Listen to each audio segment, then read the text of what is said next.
दिल्ली की जनता को बीजेपी की ज़रूरत क्यों है? क्योंकि ज़रूरत यही है। बीजेपी ही दिल्ली के हित के लिए सोचती है। चेहरा कौन होगा?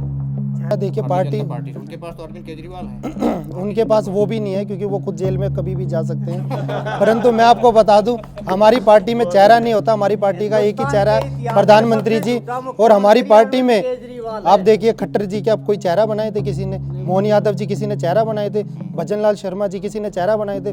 देखिए युवा समझ चुके हैं कि इस भगोड़े केजरीवाल को जो झूठ की राजनीति करता है उसको भगाना है। देखिए भारतीय जनता पार्टी में हम जुड़े थे क्योंकि उनकी जो विचारधारा पार्टी की सेवा परमो धर्मा, उसी नारे के साथ जुड़े थे।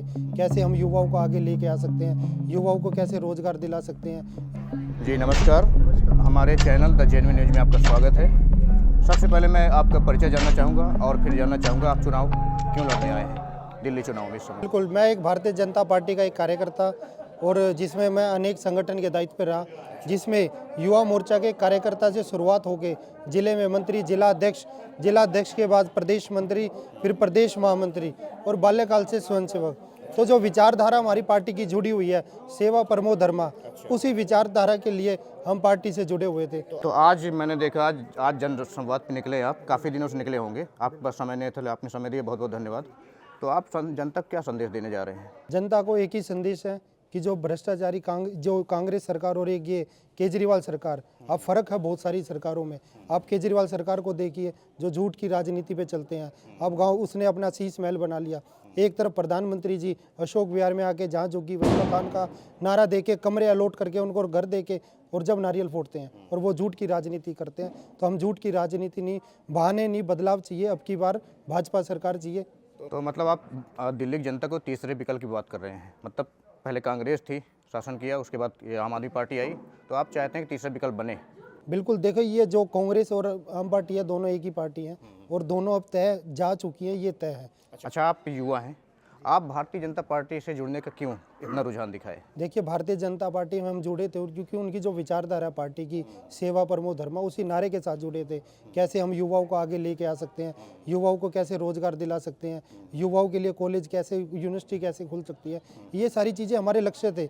और जो युवा मोर्चे का कार्यक्रम था, जो काम था कि धरने प्रदर्शनों में जाना, देश के हित में जो देश के खिलाफ बात होती थी, उन चीज़ों के खिलाफ हम जाके प्रदर्शन। एक समय में आप युवा थे जब आपने कल्पना किया था कि मैं राजनीति में आऊँगा, सुधार करूँगा। इस समय आप आ चुके हैं, तो कितना उत्साह है आपके अंदर? ये युवा जब भी थे और अब भी हैं, और युवा हम हमेशा रहेंगे। और जो हमारा नारा है, नई सोच नई उमंग, मतलब कितनी एनर्जी के साथ आज आप उत्साह में हैं? बिल्कुल पूरा जोश है। जो हमारी बुजुर्गों का आशीर्वाद मिल रहा है, माताओं का साथ मिल रहा है और हमारे युवा भाइयों का साथ मिल रहा है, तो वो जोश हमेशा रहेगा। और इस जोश के साथ हम मटियाला विधानसभा का विकास करेंगे। जो गाँव के विकास कार्य रुके हुए हैं उनको हम आगे लेके जाएंगे। दिल्ली की जनता को बीजेपी की ज़रूरत क्यों है?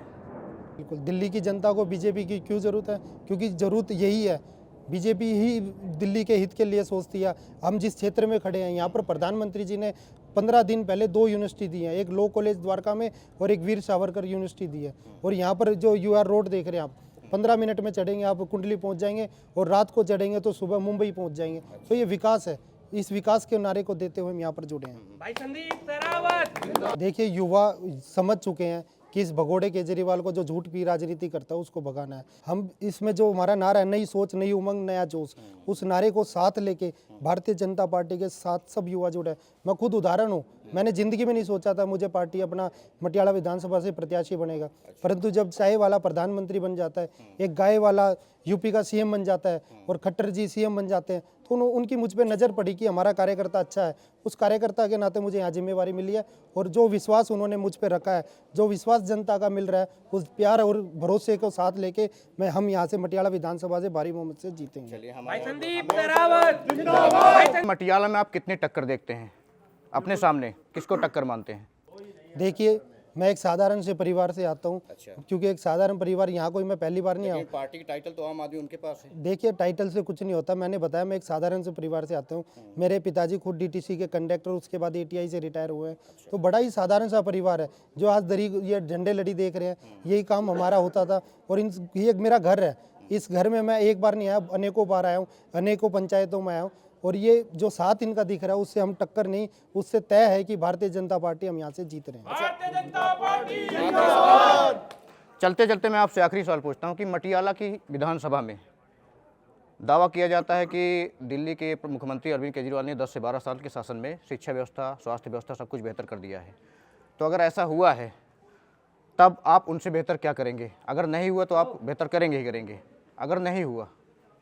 देखिए, आप उसकी शिक्षा की बात कर रहे हैं। मेरा गांव मटियाला है और मैंने खुद देखा है, जो स्कूल की बिल्डिंग है उसमें एक कमरा बना के और उसका कई हजार घोटाले कर दिए उस कमरे पे, और उस एक कमरे का उद्घाटन करने खुद विधायक जी आ जाते हैं। तो ऐसे काम हम नहीं करेंगे। हम एक कमरा नहीं, बिल्डिंग बनाएंगे, तब उसका नारियल फूटेगा और वहीं के क्षेत्रवासियों को। अच्छा, रेवड़ी कल्चर पर कुछ बोलना चाहेंगे कि रेवड़ी कल्चर भारतीय राजनीति के लिए घातक है, ऐसा कुछ लगता है आपको? देखिए, रेवड़ी कल्चर जो इन्होंने चलाया है, पार्टी समझ गए, जनता समझ चुकी है कि ये रेवड़ी तो गई और अब की बात सीधा। नहीं, रेवड़ी गई कैसे? रेवड़ी वो भी दे रहे हैं, रेवड़ी आप भी दे रहे हैं। वो 2100 महिला को दे रहे हैं, आप 2500 कर दे रहे हैं, कभी 3000 कर दे रहे हैं। मैं इस रेवड़ी की बात कर रहा हूँ। उन्होंने बोला 2100 रुपये देंगे, परंतु 10 साल उनकी सरकार रही है, कभी उन्होंने किसी मातृशक्ति की पहचान करी, उनको 1 रुपया दिया।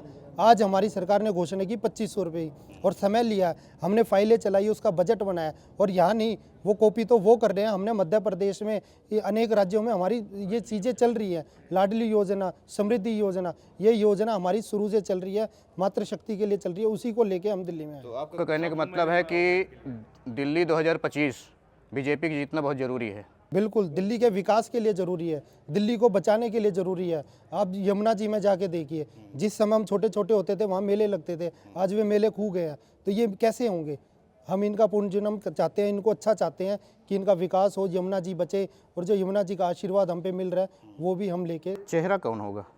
देखिए, पार्टी उनके पास तो अरविंद केजरीवाल हैं। उनके पास वो भी नहीं है, क्योंकि वो खुद जेल में कभी भी जा सकते हैं। परंतु मैं आपको बता दूं, हमारी पार्टी में चेहरा नहीं होता। हमारी पार्टी का एक ही चेहरा है, प्रधानमंत्री जी। और हमारी पार्टी में आप देखिए, खट्टर जी के आप कोई चेहरा बनाए थे किसी ने, मोहन यादव जी किसी ने चेहरा बनाए थे, भजन लाल शर्मा जी किसी ने चेहरा बनाए थे।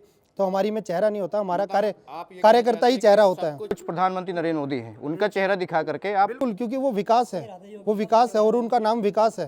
उस विकास के नाम पे हम उनका चेहरा लेके आगे चल रहे हैं, क्योंकि हम उनको आदर्श मानते हैं और उन्हीं से प्रेरणा लेके हम क्षेत्र में उतरे हुए, सेवा में उतरे हुए। आपके पास समय तो मैं 1 मिनट और लेना चाहूँगा, थोड़ा सा इंटरेस्ट आ गया आपसे बात करके।